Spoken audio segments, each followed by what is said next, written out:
चलो दोस्तों, तो अब हम लोग एनसिबल के अगले टॉपिक की तरफ चल रहे हैं।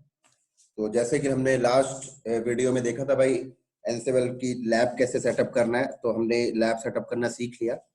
अब हम थोड़ा सा देखते हैं भाई एनसिबल को इंस्टॉल कैसे करेंगे, एनसिबल का पैकेज कैसे इंस्टॉल किया जाएगा एनसिबल कंट्रोलर नोड पे, और किस तरीके से हम टास्क को पुश करेंगे, और पुश करने से पहले का प्री रिक्विजिट वर्क क्या होता है वो भी डिस्कस करेंगे। तो सबसे पहले तो हम चलते हैं भाई, यहाँ पर एनसिबल के कंट्रोलर नोड पे चलते हैं और वहां पर एनसिबल का पैकेज इंस्टॉल करना देखते हैं।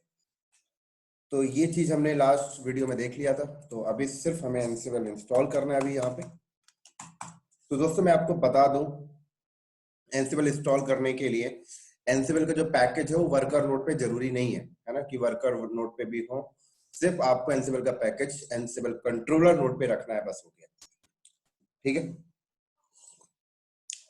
उसी के साथ साथ आपको एक चीज और ध्यान रखना है कि एनसिबल का जो कंट्रोलर नोड है, जब वो वर्कर नोड पे कोई टास्क पुश करेगा तो जो कनेक्शन बनाएगा दोस्तों, वो कनेक्शन बनाता है एसएसएच प्रोटोकॉल के थ्रू। तो आपको ध्यान लेके चलना है कि जो आपका कंट्रोलर है और जो आपका वर्कर है, एसएसएच एटलीस्ट होना चाहिए। ठीक है। वैसे तो बाय डिफॉल्ट आजकल जितने भी लिनक्स बेस्ड ऑपरेटिंग सिस्टम आते हैं उसमें एसएसएच बाय डिफॉल्ट इंस्टॉल्ड होता है, तो आपको करने की जरूरत नहीं है। बट कई ऐसी कंपनियों में होता है कि लोग एसएसएच हटा देते हैं, राइट। तो फॉर एग्जांपल, अगर किसी कंपनी में इस वाले वर्कर नोड से एसएसएच का पैकेज हटा रखा है, तो ये कंट्रोलर नोड कोई टास्क इस पे पुश नहीं कर पाएगा, क्योंकि बैकएंड में एनसिबल जो कनेक्शन बना के रखता है वो एसएसएच के थ्रू बना के रखता है। इसीलिए हम दोस्तों एनसिबल को एजेंट लेस के नाम से कॉल कर रहे होते, राइट। एजेंट लेस का मतलब क्या हुआ कि जिस नोड पे आपको टास्क परफॉर्म करना है वहां पे कोई एक्स्ट्रा एजेंट इंस्टॉल करने की जरूरत नहीं है, एक्स्ट्रा कोई सॉफ्टवेयर इंस्टॉल करने की जरूरत नहीं है। ओएस के साथ ही वो इंस्टॉल मिला हुआ रहता है, राइट। मतलब जब वो ओएस इंस्टॉल है तो उसके अंदर ऑलरेडी ऐसे एप्लीकेशंस है जो कनेक्शन बना कर दे देगा। मतलब एड ऑन कोई पैकेज आपको डालने की जरूरत नहीं है, इसका मतलब है एजेंट लेस, राइट। इसी तरीके से आप कोई भी वर्कर नोड अगर आप ऐड करते जाइए तो आपको कोई एजेंट इंस्टॉल करने की जरूरत नहीं है, क्योंकि वो एसएसएच पे काम कर रहा है और SSH by default her OS के ऊपर होता है।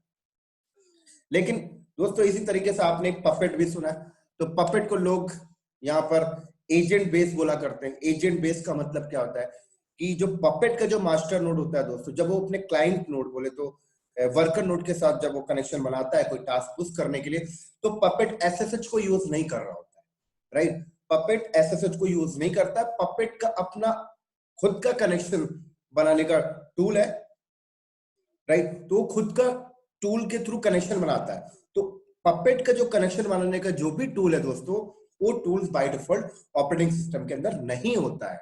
तो क्या होता है, जब भी कोई फर्दर वर्कर नोड ऐड होता है तो हमें उस वर्कर नोड पे जाके वो टूल्स इंस्टॉल करने पड़ते हैं, राइट।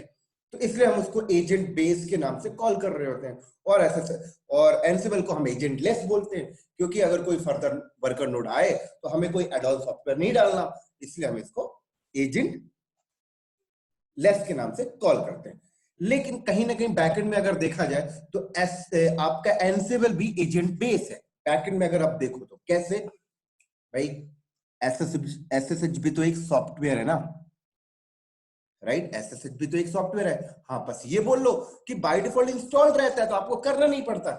लेकिन अगर कोई कंपनी कस्टम लिनक्स बनाई है, तो मतलब कोई कंपनी ने कर्नल को उठाकर अपना कस्टम ऑपरेटिंग सिस्टम बनाया है और उसने उसके अंदर एसएसएच डाला ही नहीं था, तो अगर वो वर्कर नोड ऐड होगा तब तो फिर आपका एनसिबल कंट्रोलर उस पर टास्क ही नहीं पुश कर पाएगा।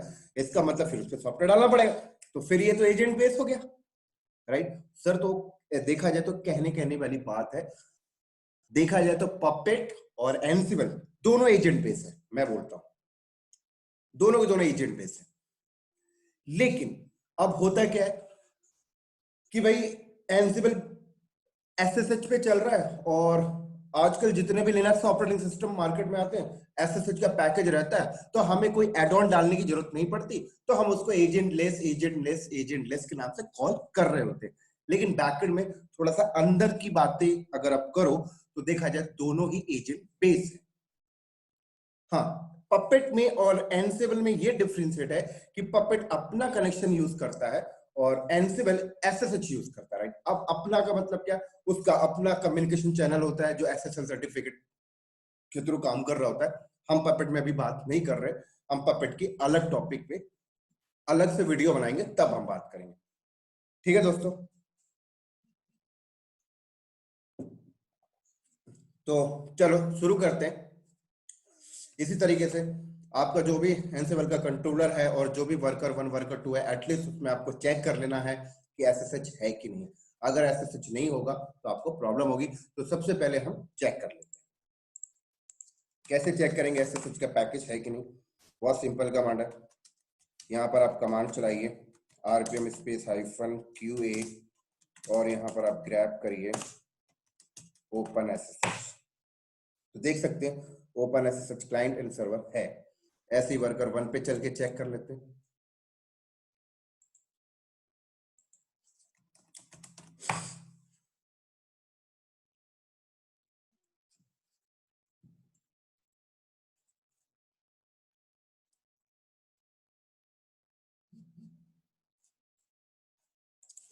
यहाँ पर भी हम चेक कर लेते हैं।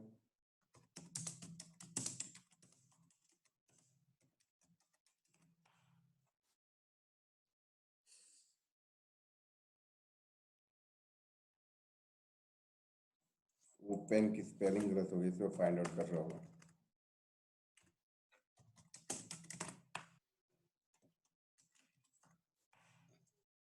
ठीक है, यहाँ पर भी वर्कर 2 पे भी चेक कर लेते हैं।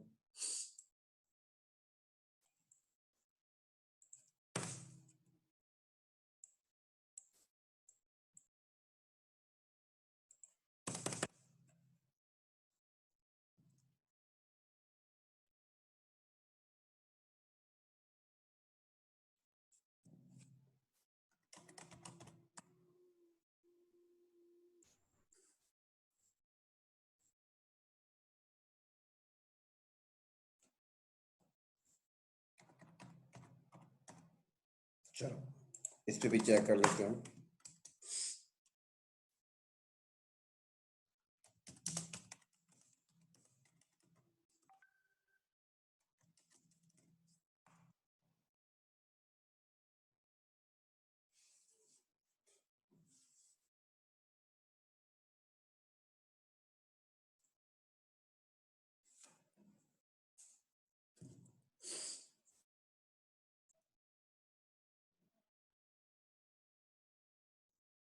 चलो इस पे भी है ऐसे ही। और क्या ध्यान रखना है, और आपको एक चीज यहाँ पे और ध्यान रखना है दोस्तों, कि जब ये एनसेबल कंट्रोलर जब यहाँ पे कोई टास्क पुश करेगा तो एसएसएच के थ्रू कनेक्शन बनेगा, वो तो ठीक है, लेकिन यहाँ से जब टास्क यहाँ पे पुश होगा तो किसका यूजर आईडी पासवर्ड यूज करेगा, ये भी एक क्वेश्चन आता है। भाई ऐसे तो कोई भी एनसेबल कंट्रोलर आके हमारा वर्कर नोड पे आके टास्क चला के चला जाएगा क्या? नहीं ना, कोई ऑथेंटिकेशन तो यूज करेगा यूजर नेम पासवर्ड, राइट? तो कोई ना कोई एक आईडी पासवर्ड वो यूज कर रहा होता है, चाहे वो नॉर्मल यूजर का आईडी पासवर्ड यूज कर रहा हो, चाहे वो एक रूट का यूज कर रहा हो। हाँ, नॉर्मल का यूज करेगा तो नॉर्मल यूजर के पास जो राइट्स है वो उतना ही टास्क परफॉर्म कर पाएगा। अगर रूट का यूज करेगा तो एवरीथिंग कर सकता है। तो नॉर्मल यूजर के ऊपर मैं बाद में वीडियो बनाऊंगा। अभी मैं यहाँ पर ऐसा समझ के चल रहा हूँ कि अभी रूट का ही आईडी पासवर्ड इस्तेमाल हो रहा है, राइट? यहाँ पर भी रूट का और यहाँ पर भी रूट का। तो इसका मतलब फिर आपके एनसेबल कंट्रोलर को इस रूट का आईडी पासवर्ड पता होना चाहिए, राइट? अगर रूट का आईडी पासवर्ड अगर इसको नहीं पता तो फिर वो कीलेस वाला कॉन्सेप्ट भी होता है जो हम देखेंगे आगे चल के। बट अभी फिलहाल के लिए हमें क्या करना है, यहाँ पे रूट का पासवर्ड सेट करना है, यहाँ पे रूट का पासवर्ड सेट करना है, क्योंकि जब भी ये कोई टास्क यहाँ पर परफॉर्म करेगा तो ये पासवर्ड डिफाइन करेगा, तभी वो टास्क यहाँ तक पहुंच पाएगा। तो चलिए सबसे पहले हम वर्कर 1 पे आके पासवर्ड सेट कर लेते हैं रूट का। हालांकि मुझे याद तो है लेकिन मैं फ्रेश बता रहा हूं जिससे कि आपको ये चीजें क्लियर होते जाए। और यहां पर भी मैं सेट कर लेता हूं।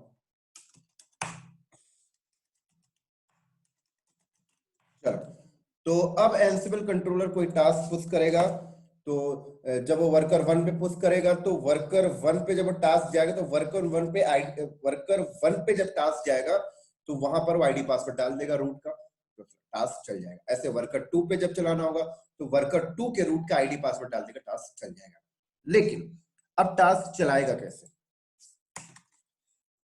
टास्क जो भी चलेगा उसकी स्टार्टिंग होती है एनसिबल कमांड से, देख सकते हो आप। जो भी टास्क चलेगा उसकी स्टार्टिंग होती है एनसिबल कमांड से, स्टार्टिंग होती है एनसिबल की कमांड एनसिबल से स्टार्ट होती है। लेकिन अगर मैं यहाँ पर एनसिबल ANS करके टैब मार रहा हूं तो ये एक्सेप्ट ही नहीं कर रहा। क्यों नहीं कर रहा? क्योंकि भाई यहाँ पर एनसिबल का पैकेज ही नहीं है, तो कैसे एक्सेप्ट करेगा? तो मुझे यहाँ पर क्या करना पड़ेगा, yum इंस्टॉल एनसिबल। तो अगर मैं यहाँ पर yum इंस्टॉल एनसिबल करूंगा दोस्तों, तो ये इंटरनेट से पैकेज उठा लेगा, क्योंकि अभी अगर मैं चेक करूं तो मेरे सिस्टम में इंटरनेट चल रहा है। तो अगर आपके सिस्टम में भी इंटरनेट चल रहा होगा दोस्तों, तो आपने ये कमांड चलानी है और ये डायरेक्ट इंटरनेट से एनसिबल का पैकेज उठा लेगा और इंस्टॉल कर देगा। लेकिन अगर आपके सिस्टम में इंटरनेट नहीं चल रहा दोस्तों, आपको फिर गूगल पे जाकर एनसिबल का पैकेज डाउनलोड करना पड़ेगा और देन उसके बाद आप इंस्टॉल करोगे, राइट? तो वो भी हम आगे करके देखेंगे, अभी हम इस मेथड पे कर रहे हैं। तो ये एनसिबल इंस्टॉल हो जाएगा दोस्तों।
चलो, तो देखिए इंस्टॉल हो चुका है। और उसके बाद जब मैं यहाँ पर एनसिबल कमांड चलाऊं तो देखिए एनसिबल कमांड एक्सिक्यूट होने लगा। लेकिन अब यहां पर एक सवाल आता है कि मैं यहां से जब मैं एनसिबल से कोई टास्क परफॉर्म करूंगा तो क्या मैं वर्कर वन की आईपी दूंगा, क्या मैं वर्कर टू की आईपी दूंगा, या वर्कर वन का होस्ट नेम दूंगा, या वर्कर टू का होस्ट नेम दूंगा? तो आप यहाँ पर ऐसा कुछ भी नहीं देते, कुछ भी ऐसा मेंशन नहीं करते हो जब आप टास्क एग्जीक्यूट करोगे। आप यहाँ पर क्या करोगे अभी बता देता हूँ। तो दोस्तों क्या होता है, देखिए हमारा जो एनसिबल कंट्रोलर है जहां से हम टास्क पुश करते हैं, राइट, वहां पर एक इन्वेंट्री नाम का फाइल होता है, राइट? क्या होता है? एक इन्वेंट्री नाम की फाइल होती है। और इन्वेंट्री की वर्ड से अगर हम बात करें तो इन्वेंट्री का मतलब क्या होता है? कोई भी डॉक्यूमेंटेशन, राइट? फॉर एग्जांपल अगर आप अपनी कंपनी के एचआर टीम के पास जाए तो अगर एचआर किसी भी इंप्लॉय की इंफॉर्मेशन देखना चाहता है तो वो अपने इन्वेंट्री फाइल में जाता है और सर्च करता है, उसको मिल जाता है। ऐसे ही हम लोग अपना डेटा क्या करते हैं, किसी एक्सेल फाइल के अंदर रख लेते हैं, हम उसको इन्वेंट्री के नाम से भी कॉल करते हैं। तो ठीक इसी तरीके से यहाँ पर भी इन्वेंट्री का मतलब वही है। मतलब जब एंसिबल कंट्रोलर कोई टास्क परफॉर्म करेगा, राइट, तो जब भी एंसिबल कंट्रोलर कोई टास्क परफॉर्म करेगा तो वो क्या करता है, वो डायरेक्ट किसी भी वर्कर नोड की आईपी को मेंशन नहीं करता है। वो क्या करता है, वो अपनी इन्वेंट्री फाइल को पढ़ता है। यहां से कोई भी टास्क जब हम एग्जीक्यूट करेंगे तो क्या करेगा, वो अपनी इन्वेंट्री फाइल के पास जाएगा और अपनी इन्वेंट्री फाइल को पढ़ेगा कि उसकी इन्वेंट्री फाइल में कौन कौन से वर्कर नोड की इंफॉर्मेशन लिखी हुई है। तो अगर इसकी इन्वेंट्री फाइल में जो जो वर्कर नोड की इंफॉर्मेशन लिखी होगी, ये उस वर्कर नोड पे जाके टास्क को परफॉर्म करेगा। राइट। तो आप इन्वेंटरी फाइल में किसी वर्कर नोड की आईपी भी लिख सकते हो, किसी वर्कर नोड का होस्ट नेम भी लिख सकते हो, और आप इन्वेंटरी फाइल के अंदर यूजर नेम पासवर्ड भी मेंशन कर सकते हो कि भाई ये वर्कर नोड 1 का आईपी एड्रेस है और ये आईडी और ये पासवर्ड है, क्योंकि जब टास्क चलेगी तो कौन सी आईडी पासवर्ड से उस मशीन में टास्क को परफॉर्म करेगा, वो आईडी पासवर्ड भी आप इन्वेंटरी फाइल में मेंशन कर सकते हो। तो अगर मैंने इन्वेंटरी फाइल में ये आईपी मेंशन किया, जैसे वर्कर नोड 1 की 192.168.183. और मैंने 228 डिफाइन किया, और मैंने यहाँ पे 192.168.183.202। तो जब भी हम यहां से बैठ के कोई टास्क परफॉर्म करेंगे तो एंसिबल कंट्रोलर क्या करेगा, अपनी इन्वेंटरी फाइल पे जाएगा और वो देखेगा अच्छा इन्वेंटरी फाइल में ये 2 आईपी हैं, तो इन 2 आईपी में जाके टास्क परफॉर्म करेगा। हाँ, अगर आपने इन्वेंटरी फाइल में सिर्फ आईपी दिया है और वर्कर नोड का आईडी पासवर्ड नहीं दिया, राइट, जैसे आईडी रूट हो गया और पासवर्ड हमने नहीं दिया, तो फिर आपसे वो पासवर्ड प्रॉम्प्ट करेगा। अगर आपने इन्वेंटरी फाइल के अंदर ही जैसे आपने आईडी लिख दिया रूट एंड पासवर्ड लिख दिया redhat@123, तो फिर वो आपसे प्रॉम्प्ट नहीं करेगा, वो इन्वेंटरी फाइल से ही वो यूजर आईडी पासवर्ड ही पिकअप कर लेता है। ठीक है दोस्तों, तो अब यहां पर एक सवाल आता है कि ठीक है सर, आपने बता दिया इन्वेंटरी फाइल को पढ़ता है, लेकिन अब इन्वेंटरी फाइल होती कहां पर है, एंसिबल कंट्रोलर के अंदर कौन से पाथ में इन्वेंटरी फाइल होती है? तो सवाल अब ये आता है। तो इन्वेंटरी फाइल की जो लोकेशंस होती है दोस्तों, वो कहां पे होती है मैं आपको बता देता हूं। अब जैसे हमने इस पे एंसिबल इंस्टॉल किया है, तो आप यहां पर एक कमांड जैसे चलाएंगे, और कमांड हमने चलाया एंसिबल --- वर्जन। तो जब हमने एंसिबल --- वर्जन कमांड यहां पर हमने चलाया, तो यहां पर देख सकते हैं कि यहां पर /etc एंसिबल एंड एंसिबल के अंदर /etc/ansible एंड /ansible.cfg। तो क्या होता है, आप इस फाइल के अंदर जाएंगे तो इस फाइल के अंदर मेंशन है इन्वेंटरी फाइल का लोकेशन, इस फाइल के अंदर। तो अगर मैं इस फाइल के अंदर जाऊं /etc/ansible/ansible.cfg, इस फाइल के अंदर मेंशन है कि आपके इन्वेंटरी फाइल का लोकेशन क्या होगा। तो चलिए हम इस फाइल के अंदर चलते हैं और इस फाइल के अंदर जाके देखते हैं भाई एंसिबल इन्वेंटरी फाइल का लोकेशन क्या है। तो देख सकते हैं यहाँ पर डिफॉल्ट, ये देखिए डिफॉल्ट लोकेशन दिखा रहा है /etc/ansible/host।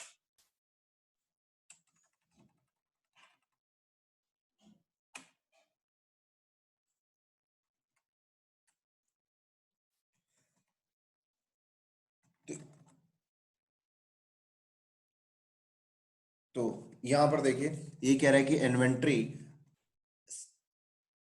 इन्वेंटरी जो आपकी फाइल है उसका लोकेशन /etc/ansible के अंदर होस्ट नाम की फाइल है। तो कहां से पता लगा दोस्तों आपको, जब आपने एंसिबल --- वर्जन किया, तो इस लोकेशन बोले तो इस फाइल के अंदर आप गए और इस फाइल के अंदर मेंशन है कि आपके इन्वेंटरी फाइल कहां पर है। तो चलो इन्वेंटरी फाइल का लोकेशन भी हमें मिल गया।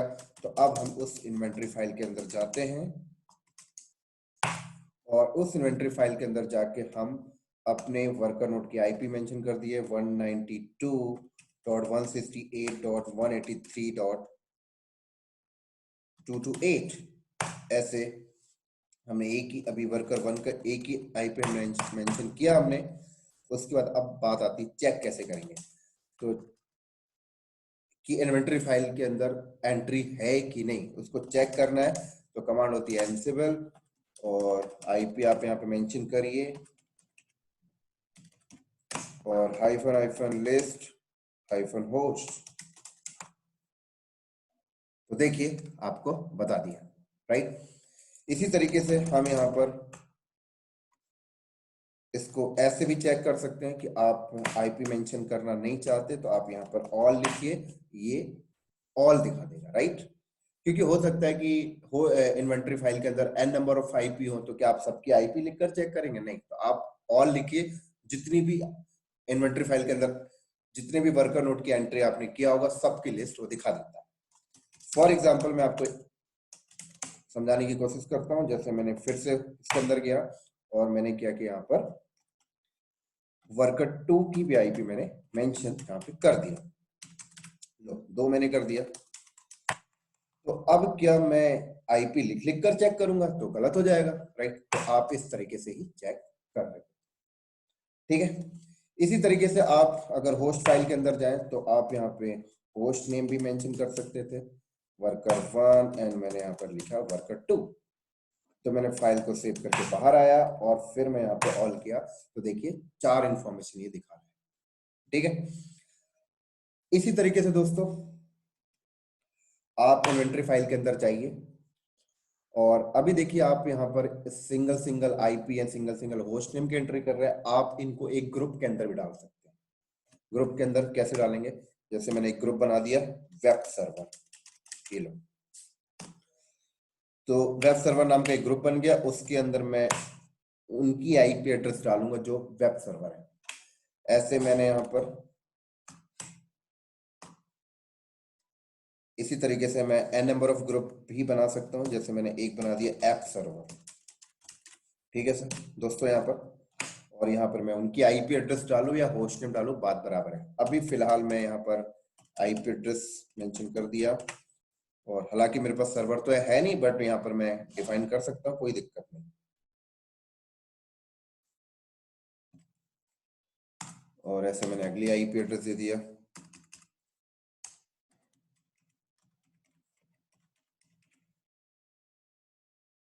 224। तो देखिए 2 ग्रुप मैंने यहाँ पे बना दिए। और अब मैं अगर यहाँ पर चेक करूं एनसिबल ऑल हाइफन लिस्ट होस्ट, तो देखिए ये आपको दिखा दिया। लेकिन अगर मैं यहाँ पर चेक करना चाहता हूँ भाई ऑल नहीं, मुझे सिर्फ वेब सर्वर का ग्रुप दिखाओ। वेब सर्वर ना, मैं इन्वेंटरी फाइल के अंदर जो वेब हाइफन सर्वर नाम का ग्रुप बनाया हूं उनके अंदर कौन कौन सा आईपी है वो दिखाइए। तो देखिए उसकी इंफॉर्मेशन ये दिखा दिया। ऐसे ही अगर मैं ऐप का देखना चाहता हूं तो मैंने यहाँ पर ऐप लिखा, ये ऐप का दिखा देगा, देख सकते हैं। और अगर दोनों देखना चाहते हो तो आप इस तरीके से मेंशन कर दीजिए वेब हाइफन सर्वर। तो ऐप और वेब दोनों का वो आपको लिस्ट कर रहा है। इसी तरीके से दोस्तों अगर आपको दोनों नहीं लिखना तो आप ऑल लिखिए, सबसे बेस्ट। क्लियर। इसी तरीके से थोड़ा सा मैं और इसमें और मॉडिफाइड करता हूं इस इन्वेंटरी फाइल को, ये लीजिए। तो दोस्तों यहां पर आप ग्रुप के अंदर भी ग्रुप को मेंशन भी कर सकते हैं, ग्रुप के अंदर भी ग्रुप ऐड कर सकते हैं। कैसे, जैसे कि मैंने यहाँ पर एक कॉमन नाम का ग्रुप बनाया और मैंने बोला इसके अंदर चिल्ड्रन ग्रुप ऐड कर सकता हूं।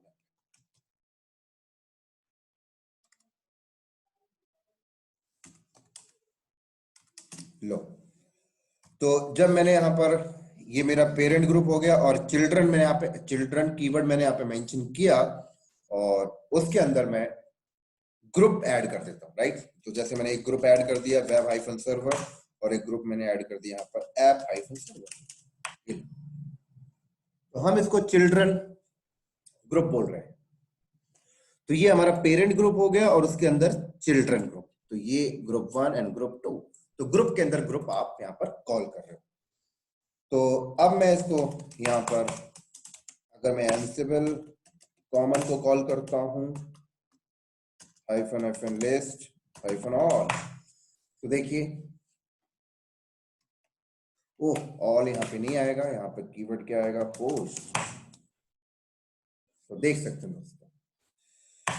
तो ये था आपका इन्वेंटरी फाइल के अंदर कैसे वर्कर की बोले तो कैसे वर्कर नोड की आईपी की एंट्री करते हैं, कैसे ग्रुप को कॉल कराते हैं, ये था। बट यहां पर एक सिचुएशन ये आती दोस्तों कि कोई बंदा बोलता है कि यार मैं ना ये वाली इन्वेंटरी फाइल नहीं यूज करना चाहता, नहीं कर इसको यूज ही नहीं करना चाहता। ठीक है, मैं जो भी एंट्री किया था मैं इसको अभी हटा देता हूं। ये लीजिए, मैंने इसको यहां से रिमूव कर दिया। तो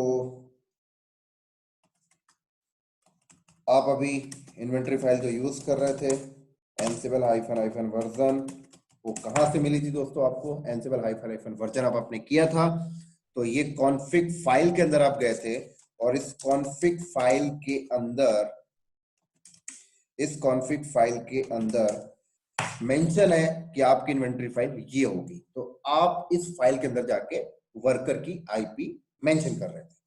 बट कोई बंदा बोलता है यार मैं ये फाइल नहीं यूज करना चाहता, मैं अपना इन्वेंटरी फाइल खुद का रखना चाहता हूं।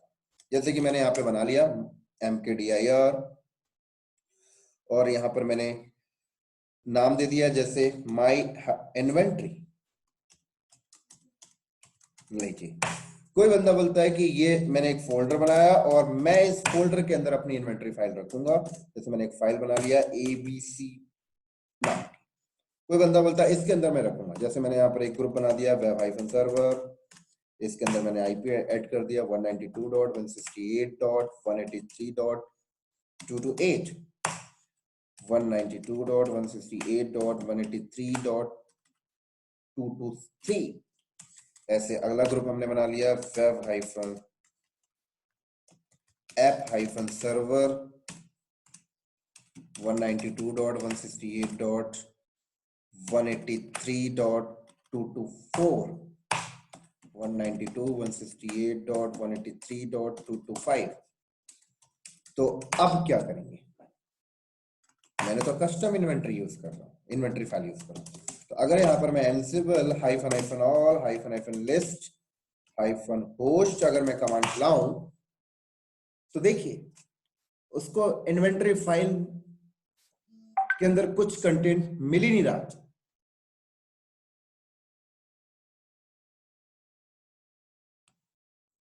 क्लियर?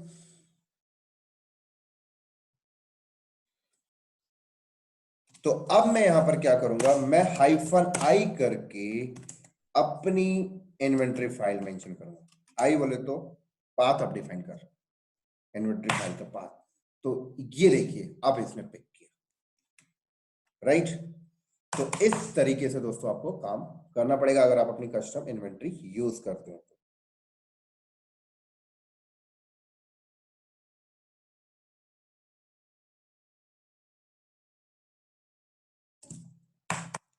क्लियर?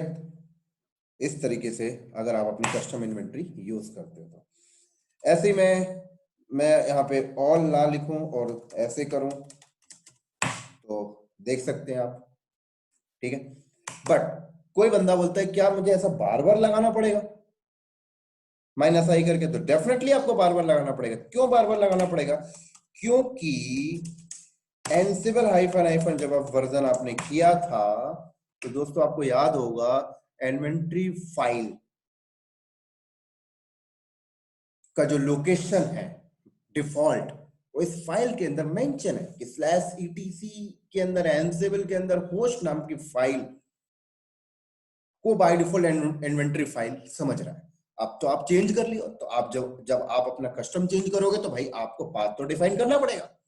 लेकिन कोई बंदा बोलता है यार ये बार बार पाथ लगाना यार अच्छा नहीं है, तो यार सिंपल सी भाषा में बोलो तो इस फाइल पे जाके पाथ चेंज कर दो आप, दैट्स इट।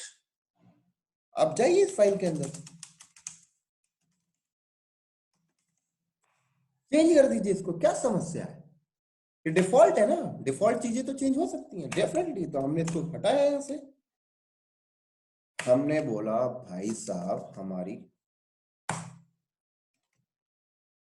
इन्वेंटरी फाइल जो है इसके अंदर, इन्वेंटरी के अंदर ये रही। अब मैंने यहां पर एनसिबल और hyphen hyphen list hyphen host किया तो अब देखिए चल गई। तो ये था दोस्तों आपका छोटा सा लैब। चलो तो ये वाला वीडियो हम यहीं पे स्टॉप करते हैं, और अगला वीडियो दोस्तों मेरा होगा, अभी मैं एनसिबल कंट्रोलर के अंदर बैठकर जो भी काम कर रहा था ये रूट से कर रहा था, ठीक है? बट कंपनी के अंदर रूट लॉगिन नहीं मिलता। डायग्राम में आते हैं। मैं जो भी काम अभी यहाँ पे कर रहा था परफॉर्म, वो मैं रूट से कर रहा था, राइट। और कंपनी के अंदर आपको जरूरी नहीं है कि आपको एंसिबल कंट्रोलर का रूट लॉगिन मिले। आपको अपनी आईडी पासवर्ड से लॉगिन करने पड़ेगा, और वो आईडी पासवर्ड एक नॉर्मल यूजर होगा। तो एक नॉर्मल यूजर अपनी इन्वेंटरी फाइल कैसे सेट करता है, अपना एनवायरनमेंट कैसे सेट करता है, अगला वीडियो हम उसके ऊपर देखने वाले हैं। और जो भी मॉड्यूल्स वगैरह रन करना, वो हमारा अगले वीडियो से स्टार्ट होगा, क्योंकि अगला वीडियो मेरा होगा नॉर्मल यूजर कैसे सेटअप करता है इन्वेंटरी फाइल के एनवायरनमेंट को, वेरिएबल को, सारी चीजें हम देखेंगे। उसके बाद से फिर हम मॉड्यूल स्टार्ट करेंगे। तो आई थिंक ये चीज आपको क्लियर हो गई होगी जो मैंने अभी तक बताया। तो चलो दोस्तों, ये हमारा वीडियो यहीं पे स्टॉप होता है, और अगला वीडियो हम बहुत जल्दी मिलते हैं। तो अगर वीडियो अच्छा लगा तो लाइक करिए, चैनल को सब्सक्राइब करिए, और बहुत जल्दी मिलते हैं हम नेक्स्ट वीडियो में।